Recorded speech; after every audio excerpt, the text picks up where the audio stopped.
Pues estamos, como decíamos, empezando este mes especial para nosotros, el diciembre, y ya habéis visto que tenemos muchas iniciativas para este fin de año. Luego estarán los anuncios en el tablón de anuncios. ¿Sí, Juliana?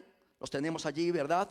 Tendremos allí los anuncios también. Si quieres algo más de información, luego ahí los puedes leer. Oremos y vamos a la palabra del Señor. Amado Dios, estamos tan agradecidos, Señor. Estamos tan felices de estar en tu casa en esta mañana, Señor, que solamente podemos decirte gracias. Gracias por la oportunidad que nos das de estar en este lugar, cómodos, Señor, con todo lo que tú has provisto para tu casa, para que disfrutemos de la comodidad, Señor. Gracias porque nada falta, Señor, a tus hijos. Gracias porque podemos adorarte con libertad en este lugar, Señor. Queremos también, Padre, pedirte que en esta mañana hables a nuestros corazones, Señor. Que nos ministres, que nos instruyas, Señor, con tu palabra. Así que nos disponemos, Dios, queremos escuchar tu voz. Disponemos nuestro pensamiento, nuestros oídos, nuestra mente, nuestro corazón para recibir lo que tú tienes para nosotros en el nombre de Jesús. Amén. Amén. Muy bien, pues he titulado este mensaje Iglesia y Amor. Como sabéis, llevamos unas semanas hablando acerca de lo que Pablo destaca en la iglesia de Tesalónica como grandes virtudes de esta iglesia. Y hemos querido rescatar lo que Pablo ha descrito en su carta como algo que deberíamos de anhelar ser como iglesia. Deberíamos de anhelar desarrollar entre nosotros la fe, la esperanza y el amor. Hemos venido hablando de esto las últimas semanas y son tan evidentes estos rasgos en esta iglesia que cuando lees la carta de Primera Tesalonicenses, el saludo de Pablo va directamente dirigido a destacar estas virtudes que tiene la iglesia. Dice, por ejemplo, ya en el versículo 2 de Primera de Tesalonicenses, dice: damos siempre gracias a Dios por todos vosotros, haciendo memoria de vosotros en nuestras oraciones. Así que Pablo les recordaba con profundo amor, con profundo cariño, y los tenía siempre presentes en sus oraciones a esta iglesia. ¿Y de qué se acordaba Pablo en sus oraciones? Decía: acordándonos sin cesar delante de Dios y Padre nuestro de la obra de vuestra fe, del trabajo de vuestro amor y de vuestra constancia en la esperanza en nuestro Señor Jesucristo. Pausa un momento, ¿me he dejado las gafas por ahí? Estoy haciendo un esfuerzo ahí por parecer joven, hermanos, pero...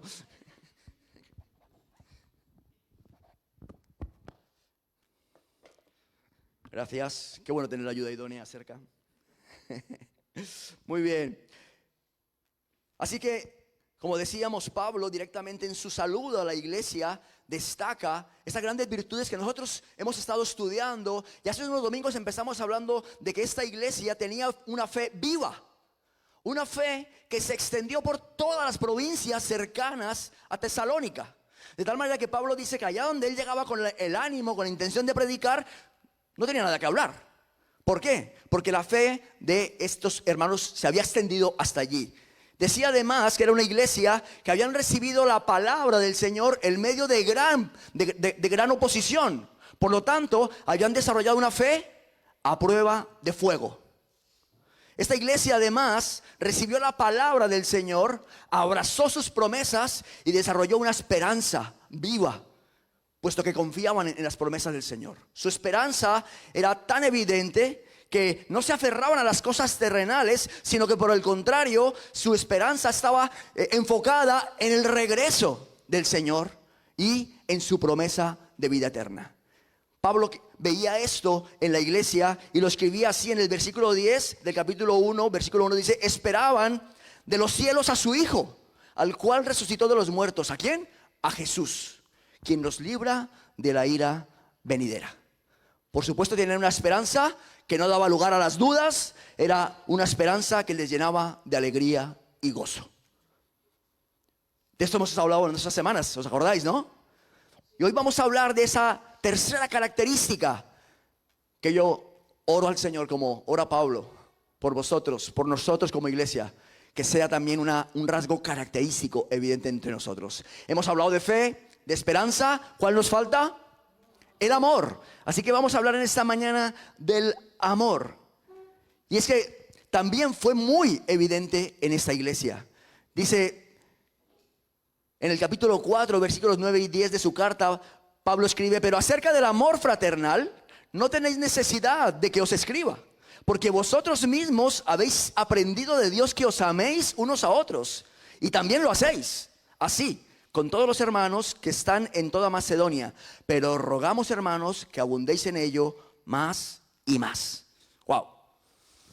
He buscado un par de apuntes de cultura general para que pensemos, para que nos permita estos apuntes que tienen que ver con un par de escritos de hombres de la antigüedad que miraron a la iglesia y escribieron lo que veían. Por ejemplo, Tertuliano, que fue un escritor y teólogo del siglo II, escribió esto. Dice que los paganos decían de los cristianos: mirad cómo se aman.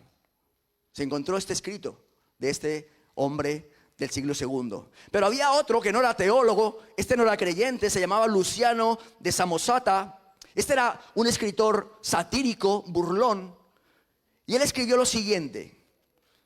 Dice: es increíble ver el fervor con que la gente de esa religión se ayudan unos a otros en sus necesidades.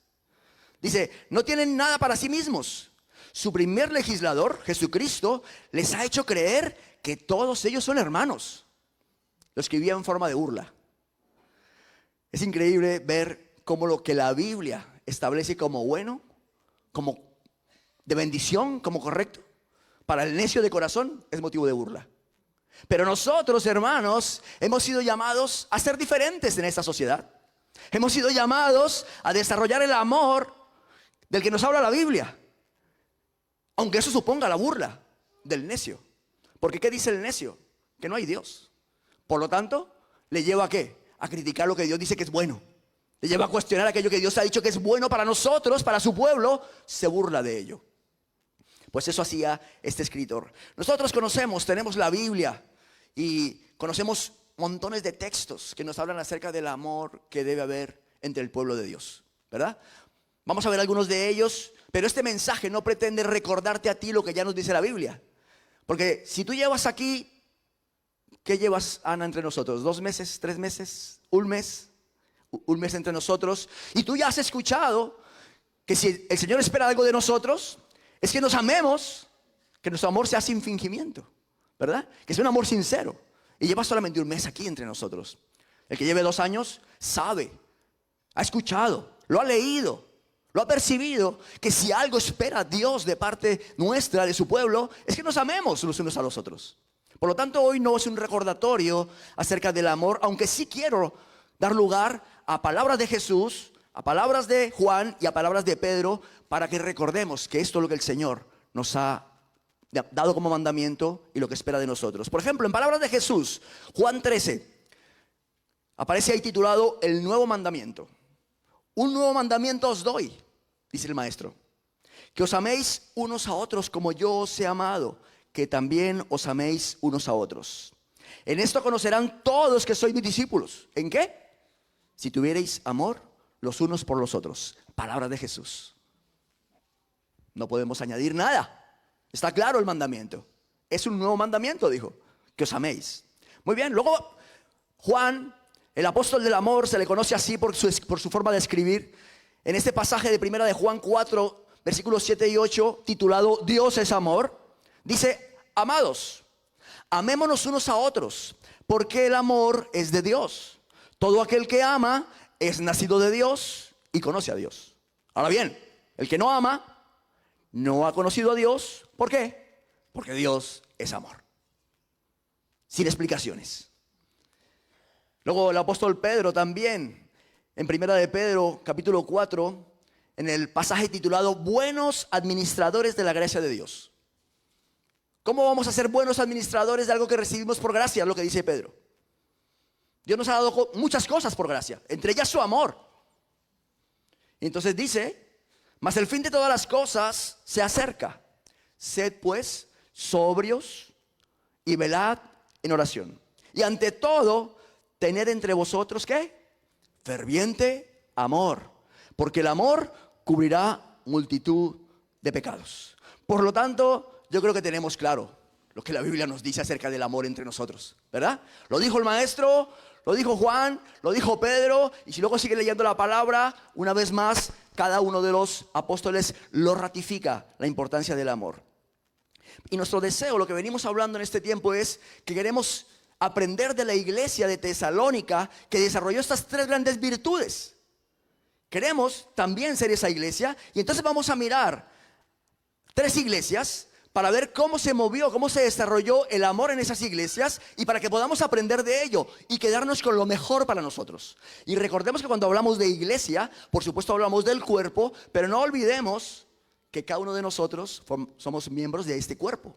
Por lo tanto, nuestra aportación, nuestra responsabilidad con la iglesia es que también crezcamos en esas características. Si yo crezco en amor dentro de la iglesia, ¿qué va a pasar? Todo el cuerpo se beneficia. Si yo crezco en esperanza, ¿qué va a pasar? Todo el cuerpo se beneficia. Por lo tanto, aunque hablamos de la iglesia, trasládalo a tu vida personal. Así que vamos a mirar tres iglesias, y la primera de ellas es la iglesia de Éfeso. La iglesia de Éfeso conocemos como la iglesia de Efesios. Como sabéis, fue una iglesia que fundó el apóstol Pablo y que después dejó allí pastoreando a su discípulo amado, a Timoteo. Y quien escribe aquí ahora esta iglesia es Juan. Y les escribe lo siguiente en Apocalipsis 2. Le dice así: yo conozco tus obras, tu arduo trabajo, paciencia, y que no puedes soportar a los malos. Y has probado a los que se dicen ser apóstoles y no lo son, y los has hallado mentirosos. Has sufrido, has tenido paciencia, has trabajado arduamente por amor de mi nombre y no has desmayado. Pero tengo contra ti que has dejado tu primer amor. Recuerda por tanto de dónde has caído. Arrepiéntete, haz las primeras obras, pues si no vendré a ti y quitaré tu candelero de su lugar si no te hubieres arrepentido. Qué triste recibir una carta que te diga: has abandonado el amor. Este punto yo lo he titulado Amor bajo mínimos. Amor bajo mínimos. Porque la iglesia, según la carta inspirada por el Señor en Juan, dice que habéis permanecido por amor a mi nombre. O sea, que queda algo de amor. Y por eso permanecen. Algo queda, pero está bajo mínimos. ¿Alguna vez has ido en el coche y se te ha encendido la lucecita de que se te acaba el combustible? ¿Verdad? Vas bajo mínimos. Yo recuerdo en una ocasión, salimos de casa de unos amigos en Talavera de noche y veníamos de regreso y se me encendió la lucecita de la reserva ya saliendo de Talavera. Y dije, bueno, pues próxima gasolinera meto a repostar. Y empiezo a kilómetros y no encontraba gasolinera por ningún lado. Y luego me desvié para coger la carretera hacia la de Toledo, una carretera súper oscura y nada de gasolinera. ¿Tú sabes cómo se te pone por aquí todo esto? 11 de la noche, invierno, en una carretera oscurísima y con el bajo mínimo. Sufres. Gracias al Señor conseguimos llegar a casa. Y es lo que le está pasando a esta iglesia en cuanto al amor.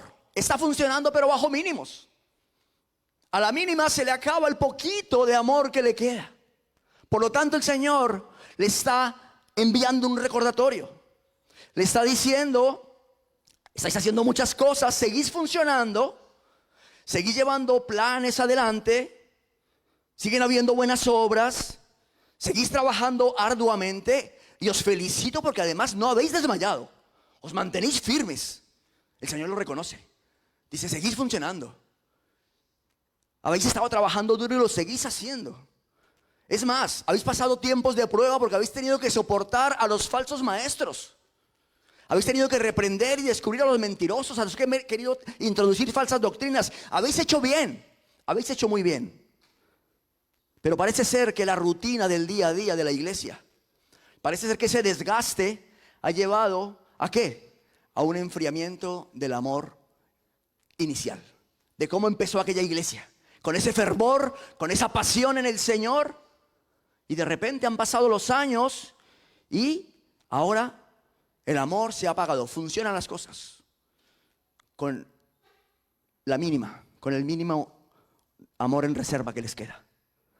Han pasado 30 años cuando Juan escribe esto a la iglesia.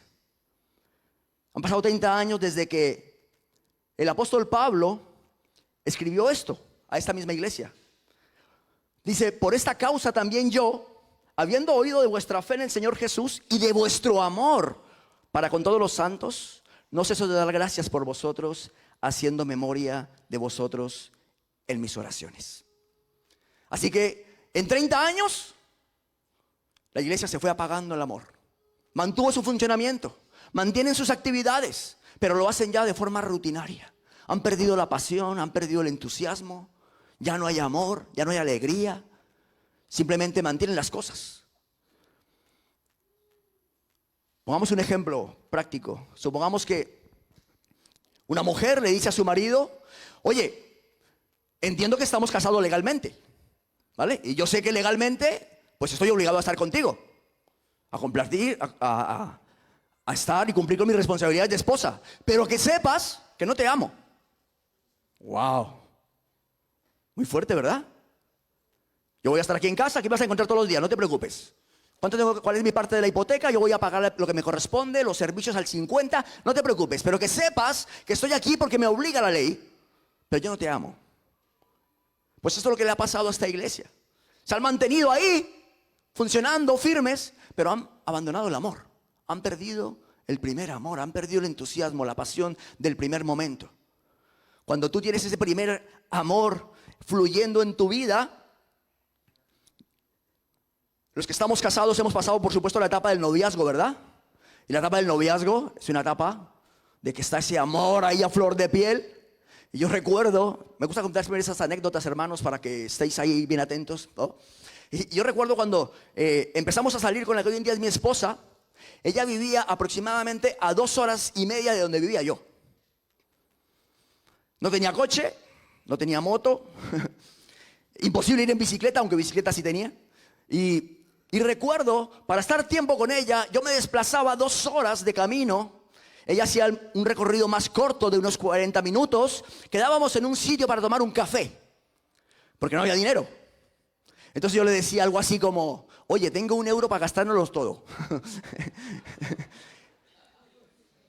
Pero estábamos enamorados, daba igual, ¿no? Daba igual el dinero, daba igual, íbamos a estar juntos. Y entonces nos quedábamos en una cafetería y nos pedíamos un café, no había para nada más. Y entonces pasábamos las horas hablando y hablando y hablando, ¿no? Tanto que la chica que estaba en la cafetería, pues empezaba a darnos café gratis.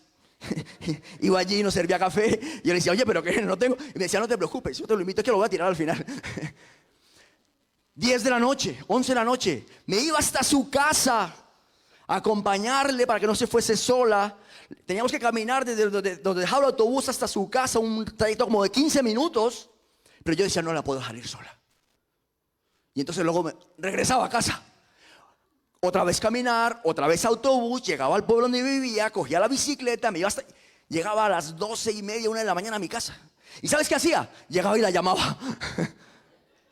¿Por qué pasa eso? Porque estás allí con el fuego encendido del amor.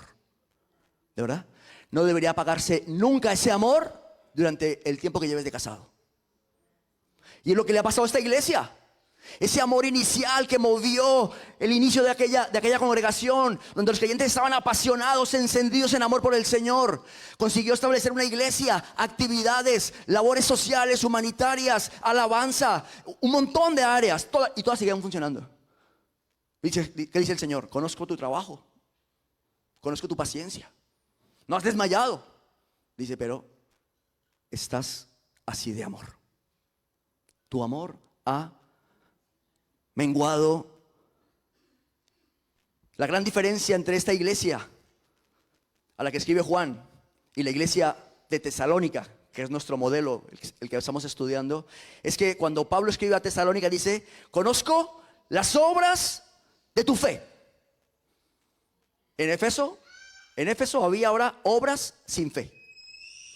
Dice, conozco el trabajo de tu amor. En Éfeso ahora había trabajo sin amor. Y dice Pablo, conozco vuestra constancia en la esperanza. En Éfeso ya solamente quedaba paciencia. Ya no había esperanza. Si hemos perdido la pasión del primer amor, necesitamos urgentemente volver a ello, hermanos. Necesitamos que el Señor encienda otra vez la chispa. Lo necesitamos. No podemos mantener nuestra fe como algo rutinario, como una tradición, por no perder nuestro lugar, por el qué dirán. Es lo que le estaba pasando a esta iglesia. Así que es necesario recuperar el primer amor. Cuando estás enamorado, estás encendido, estás dispuesto a adaptar tu vida, a hacer sacrificios, a hacer los esfuerzos que otros nunca harían. Haces adaptaciones por cosas que para otros son locura. Pero tú estás enamorado del Señor. Estás apasionado. Sabes que tienes que hacerlo. Y luego le dice en el versículo 5, dice: recuerda por tanto de dónde has caído. Arrepiéntete y haz las primeras obras. Lo que le está diciendo el Señor aquí es: recuerda en qué momento empezaste a perder el amor. ¿De dónde has caído? Estabas aquí, estabas apasionado, enamorado. ¿Y qué pasó? ¿Qué fue lo que pasó? Recuérdalo. ¿Qué fue lo que hizo que empezaras a decaer en tu pasión? Me he interesado por saber qué ha pasado aquí, porque no lo dice. Entonces me he ido a un comentario bíblico. Hay un comentarista que dice esto. Dice que lo que consiguió enfriar el amor en estos creyentes fue posiblemente la murmuración y como consecuencia una división. ¿Por qué? Dice este comentarista que la constante lucha que experimentó la iglesia en cuanto a combatir a los falsos profetas y maestros les llevó a un extremo, el efecto péndulo, les llevó a un extremo de estar ahora en completa desconfianza. Se volvieron hipercríticos. Ya nada les daba la tranquilidad y la paz. A la hora de escuchar una palabra, todo lo examinaban, todo lo juzgaban, todo lo criticaban. Y eso consiguió poco a poco apagar el amor en los creyentes. Y como consecuencia les llevó a experimentar entre ellos tensiones y divisiones. Seguían funcionando, pero se había apagado el amor por el Señor y el amor por los hermanos. No sé si esto fue así, pero un comentario que he leído, me ha gustado su posición y la quería compartir. Por lo tanto, el Señor le dice: haz las primeras obras, vuelve al primer amor, porque si no vendré pronto a ti. Quitaré tu candelero de su lugar si no te hubieres arrepentido. Una iglesia con un amor bajo mínimos. Yo no quiero que seamos esa iglesia, hermanos. No queremos funcionar con la reserva. Si hemos perdido la pasión, el entusiasmo del primer amor, necesitamos recuperarlo. Necesitamos orar, necesitamos clamar al Señor, necesitamos recordar qué fue lo que pasó, qué apagó el amor en mi vida, para que ahora estemos en esa condición. Porque a lo mejor eso pueda ser lo que afecte nuestra iglesia, ese amor bajo mínimos. El segundo punto lo he titulado ausencia de amor. Esa es distinta, esta es a peor. Éfeso era una iglesia con un amor bajo mínimos y esta es una iglesia con una ausencia de amor, y hablamos de la iglesia de Corinto. Curiosamente, la carta a los Corintios es la carta que tiene el mejor escrito que jamás se haya hecho acerca del amor. Así se cataloga lo que Pablo escribió aquí a esta iglesia, en 1 Corintios 13. He rescatado solamente 4 versículos. La preeminencia del amor. Escribe Pablo a esta iglesia: el amor es sufrido, es benigno. El amor no tiene envidia, el amor no es jactancioso, no se envanece, no hace nada indebido, no busca lo suyo, no se irrita, no guarda rencor, no se goza de la injusticia, se goza de la verdad. Todo lo sufre, todo lo cree, todo lo espera, todo lo soporta. Por lo tanto, está diciendo Pablo a la iglesia: el amor es sufrido y benigno. En otras palabras, todo lo contrario a lo que vosotros hacéis. Está diciendo la iglesia, es todo lo contrario a lo que vosotros estáis viviendo. El amor es sufrido y benigno, y vosotros estáis en desacuerdos y divisiones. Al comenzar la carta, Pablo, el capítulo 1, él habla de que la iglesia está experimentando celos, contiendas, divisiones. Y entonces les dice: el amor no es jactancioso, no se envanece. Pablo está advirtiéndoles acerca de la arrogancia que hay en la iglesia. Dice: el amor no hace nada indebido. ¿Por qué les dice Pablo esto? Porque había un caso de inmoralidad sexual en la iglesia. Cuando Pablo les escribe, les dice: he sabido que hay uno entre vosotros que tiene relaciones con la esposa de su padre. Un caso de fornicación no corregido. Y dice Pablo: esos pecados ni siquiera se mencionan entre los gentiles y están dentro de la iglesia. Y dice: el amor no hace nada indebido. Dice, además ellos abusaban del tiempo de la cena del Señor. Decía, comían en exceso, algunos incluso hasta se embriagaban, abusaban de los débiles, de los más necesitados dentro de la iglesia. Y dice, el amor no busca lo suyo, no se irrita, no guarda rencor, no tiene envidia. ¿Por qué dice Pablo eso? Dice, porque había casos de denuncias entre hermanos. Hermanos que se prestaban dinero, no se lo regresaban, tenían conflictos y entonces se denunciaban en los tribunales. Y dice Pablo, pero vamos a ver cómo puede pasar esto dentro de la iglesia. El amor no guarda rencor. El amor no tiene envidia, no busca lo suyo. El amor no se goza de la injusticia. Vosotros estáis envanecidos, les escribe Pablo a esta iglesia. Cero amor, ausencia total de amor. Y después de decirle lo que no es, les dice lo que sí es el amor. Le dice Pablo, el amor todo lo sufre. Quiere decir, soporta todo tipo de presiones. El amor todo lo cree. Está siempre dispuesto a creer que hay cosas buenas en las personas. No se mueve en la desconfianza, en la malicia. El amor todo lo espera, desarrolla esperanza. El amor todo lo soporta. Quiere decir que el amor te capacita para vivir una fe a prueba de fuego. Lo que está diciendo Pablo es, todas las problemáticas que vosotros tenéis, todo lo que hemos comentado, se soluciona con amor. Se soluciona con amor, es lo que les viene a decir Pablo. Y termina ese capítulo con el famoso versículo, y ahora permanecen la fe, la esperanza y el amor, estos tres. Pero el mayor de ellos es el amor. Si lees detenidamente la primera carta a los tesalonicenses, vas a descubrir que hasta este versículo del capítulo 13 no hay ni una sola referencia a esta iglesia acerca de la fe, de la esperanza ni el amor. Ni una. Ni una. Todos son conflictos. Todos son situaciones desagradables en la iglesia. Y es como que Pablo, que lleva en su corazón la idea de que una iglesia saludable manifiesta amor, fe y esperanza, tiene que decírselo a ellos. Y lo deja ahí. No vuelve a hacer mención en esta carta acerca de estas tres características positivas para una iglesia. Por lo tanto, la iglesia de Corinto era una iglesia carente totalmente de amor. Pero todas las problemáticas que experimentaba se solucionaban con amor. Y luego vamos a nuestra tercera iglesia, que ha sido para nosotros el referente de estas semanas, que es la iglesia de Tesalónica. Y escribe Pablo, dice, pero acerca del amor fraternal, no tenéis necesidad de que os escriba, porque vosotros mismos habéis aprendido de Dios que os améis unos a otros. Nosotros tenemos la Biblia, hermanos, y tenemos todos los pasajes que hemos leído acerca del amor. Esos hermanos no tenían los textos que tenemos nosotros hoy en día. Por lo tanto, a mí me supone como un poco de envidia santa, ¿no? Decir, ¿cómo puede ser que esta iglesia haya generado este amor que se destaca en las cartas de Pablo? Y dice, ¿por qué? Porque lo han aprendido de Dios.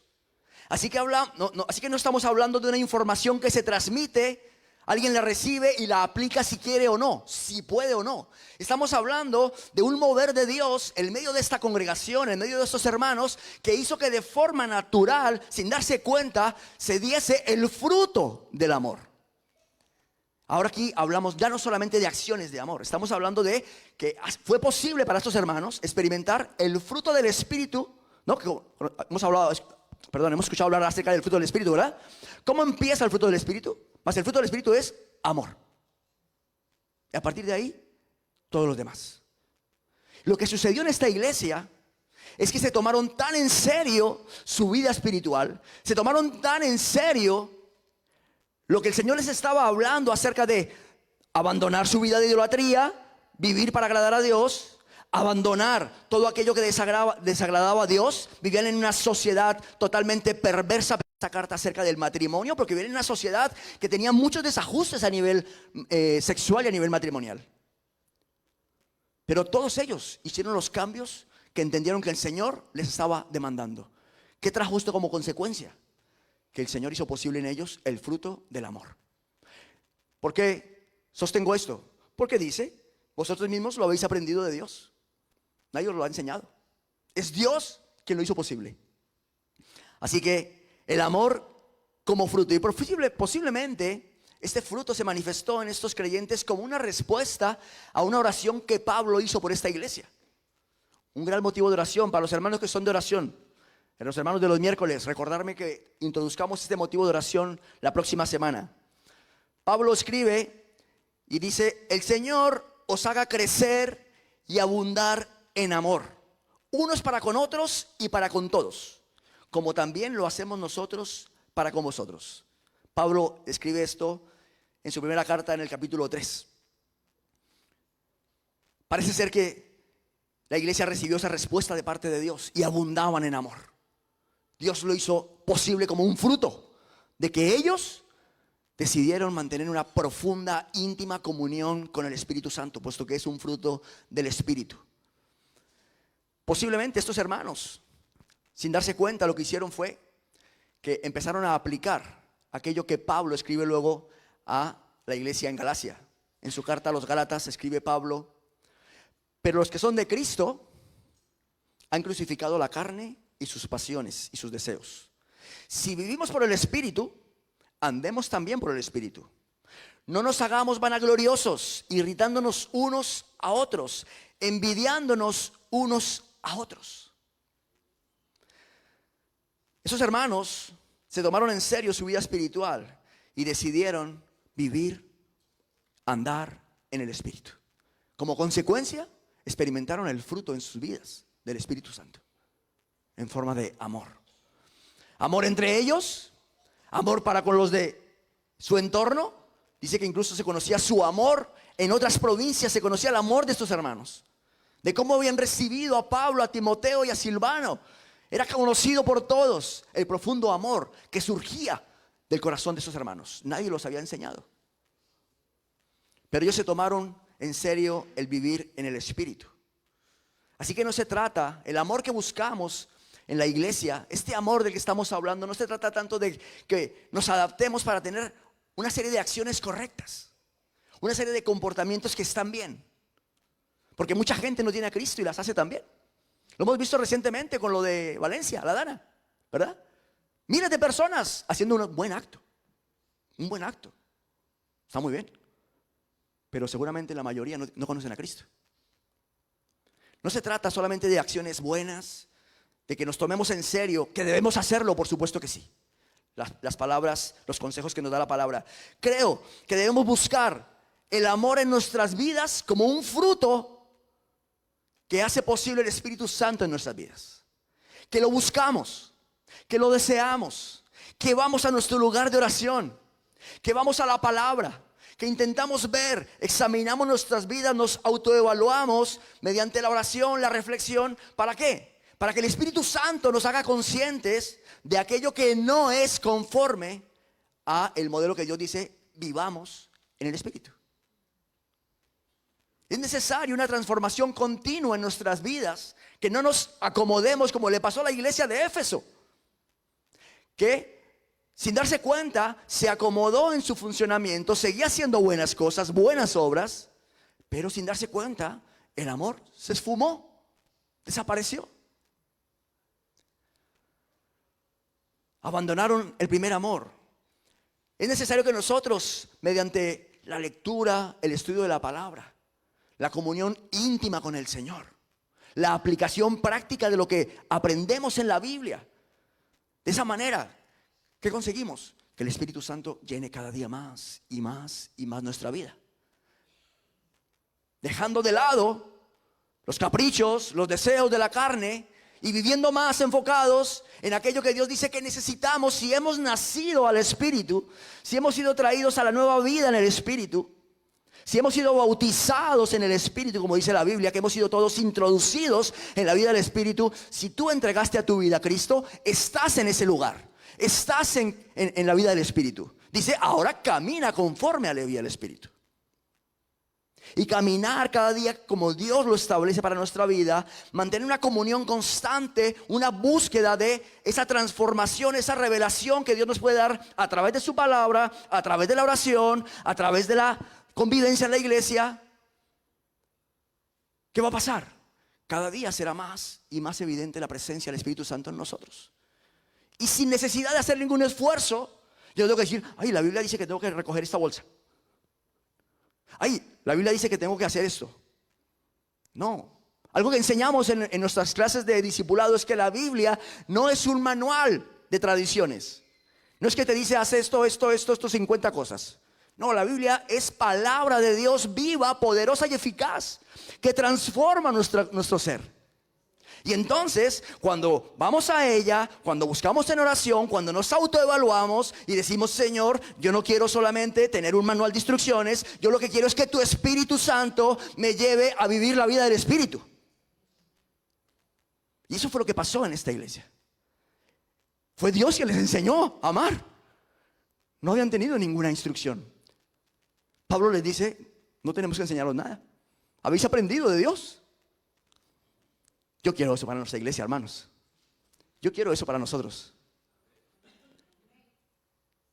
Que en la medida que aprendemos de la palabra, que en la medida que buscamos verdaderamente vivir conforme a lo que el Señor nos ha dejado en su palabra, que dice andemos en el Espíritu, vivamos por el Espíritu, pues que el Espíritu Santo haga posible ese fruto de amor en nosotros. Yo no sé si quizás hoy te sientes identificado después de años en el Evangelio, que ya no tienes esa misma pasión, ese mismo primer amor como lo experimentabas hace 5 años, 15 años, 20 años, no lo sé. Pero a lo mejor es una palabra del Señor para ti. Mientras yo preparaba este mensaje y iba precisamente a esas iglesias que experimentaron el amor de distintas formas, pude descubrir que he tenido etapas en mi vida espiritual en las que el amor no estaba en su mejor momento, no estaba lleno el depósito. Que he caminado muchas veces con el amor bajo mínimos, con esa pesadez para ir a la iglesia, con esa lucha para servir al Señor, con esa tensión con los hermanos. Porque cuando estás así, no te gustan lo que deciden, no te gustan cómo se hacen las cosas, no te gusta la hora que te citan, no te gusta el horario, no te gusta nada. ¿Verdad? Y entonces tú dices, es que la gente, ¿no? Autoevaluación. ¿No será que mi reserva está bajo mínimos? Y sigo funcionando por tradición, porque toca, porque cuentan conmigo, porque ya me metí en esto y ahora ¿qué vamos a hacer? ¿No? Hace un año, os confieso que, ya lo dije en alguna predicación aquí, que estaba viviendo una etapa en mi servicio al Señor en la que me sentía precisamente en esa condición, ¿no? Como sobreviviendo. Y le dije al Señor, Señor, yo no quiero estar así. Yo no quiero estar así. Y el Señor, que conoce muy bien mi vida, conoce muy bien mi corazón, pues Él me formó, sabe qué necesitaba. Y entonces me trajo a este lugar.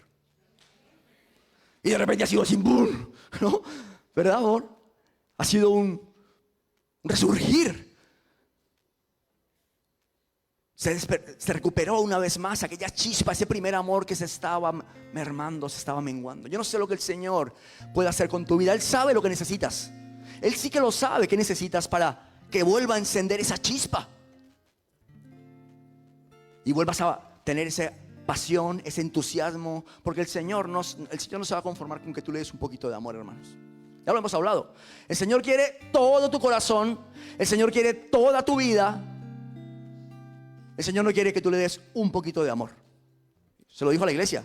Permanecéis, aún amáis mi nombre. Dice, pero habéis abandonado el primer amor. Y de Corinto ya no te digo nada. Si te miras en Corinto y descubres que es que ya no hay amor, tenemos un gran problema. Tienes que volver a entregar tu vida a Cristo y empezar de ceros. ¿No?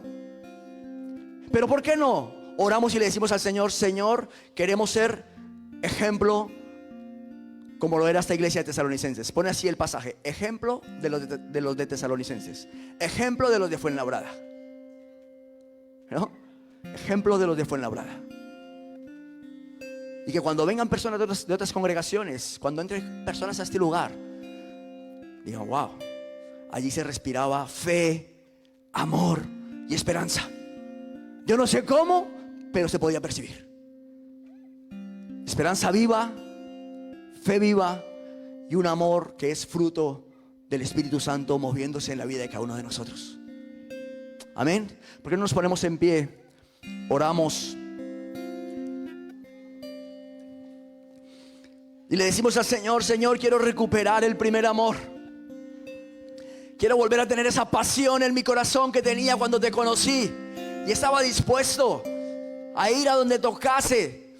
Me daba igual la hora. Quería estar allí donde se llama tu palabra. Quería estar en los lugares donde podía conocerte más. Quería compartir con las personas que me enseñaban a orar. Aquel momento quiero volverlo a vivir.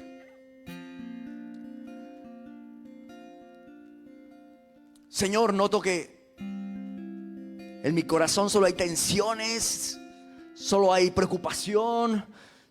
Cada vez me siento peor con los hermanos. No disfruto la vida en la iglesia. Señor, yo no quiero ser como los de Corinto. Yo no quiero ser como esos hermanos, Señor, que se envanecieron, que se hicieron sabios en su propia opinión. Enciende una vez más el fuego en mi corazón, Señor. Y también le podemos decir: Señor, queremos ser esa iglesia. Esa iglesia donde la fe, la esperanza y el amor, Señor, brotan de forma natural porque tú estás entre nosotros. Vamos a orar, iglesia. Te pido que ores por ti, por la iglesia, que nos permita el Señor ser la iglesia que Él tiene en su corazón en este tiempo para Fuenlabrada. Mientras adoramos al Señor, te animo a que ores.